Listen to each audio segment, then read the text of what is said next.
The air pump filter is used to filter the air that is pumped into the vehicle's exhaust stream through the air injection system.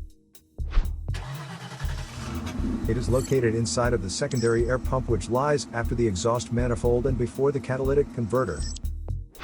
A faulty air pump filter will cause poor fuel economy. You will experience rough idles and fail emission tests. It will turn on the check engine light on your dashboard and store the secondary air injection system related error codes.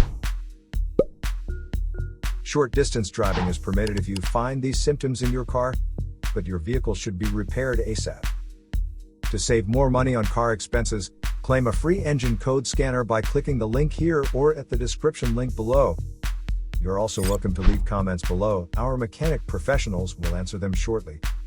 Don't forget to like and subscribe to our channel. Thanks again for watching this video.